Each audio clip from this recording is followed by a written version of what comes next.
first stage of labor is when the head of the fetus starts to enter the canal and stuff, and you start getting cervical relaxation, this type of thing going on. There's also no evidence that milk letdown has occurred. So what do you think we're having problems with? Hormone. Oxytocin. How'd you figure that out? Kidneys, right? I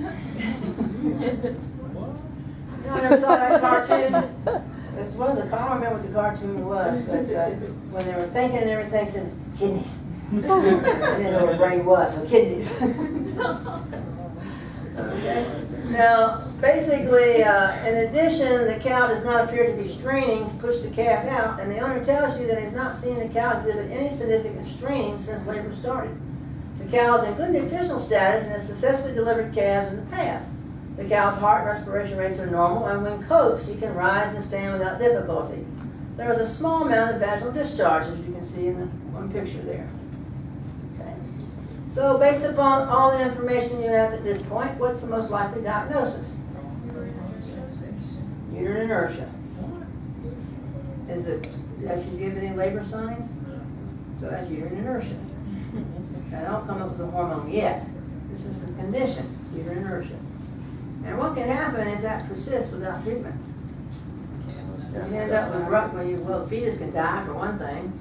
You can also get rupture for another thing, because basically that fetus is going to deteriorate and everything. So what's going to happen to the environment in there? Not very nice. Okay, so you can mess up the system there. So it is uterine inertia. We'll give the arrow over top there. All right, so as far the most likely cause, as we say, of this cow's dysfunction is uterine inertia. Uterine inertia is produced by lack of tone or failure of the uterine muscles to contract. And that's that going to delay delivery and everything? Okay. Primary uterine inertia is a failure of uterine muscle to contract, normally at parturition, and it may occur due to failure of the muscle to respond to hormonal stimuli, disease of the muscle, or lack of failure of the release hormones, such as estrogen and or oxytocin, that help initiate the contraction. Okay? And now if you don't have any discharge other than a little bit of the vaginal discharge and fluids and this type of thing, then you're probably not leading to, in other words, yours is probably not necrotic or anything like that. That cow didn't exhibit any fever or anything else, did it? Okay? Well, you decide to administer 30 international units of oxytocin intramuscularly to stimulate uterine contraction. Before administering this hormone, what do you have to determine is present in this cow? Cervical dilation. Well, you have to determine if she's pregnant, right? But besides that, okay? And so basically, you have to examine the cow and ensure that the cervix is at least partially dilated.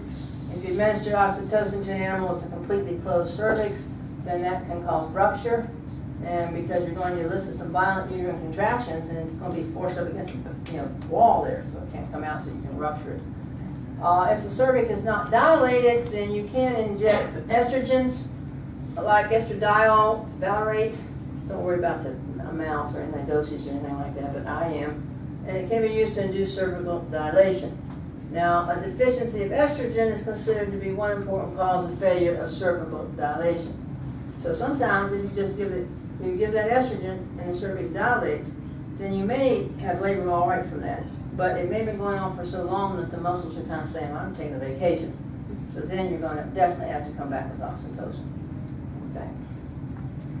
Well, you examine the cow and determine that the cervix is adequately dilated. You administer an IM injection of a commercially available oxytocin preparation that contains oxytocinium syntheticum. So it's a synthetic oxytocin.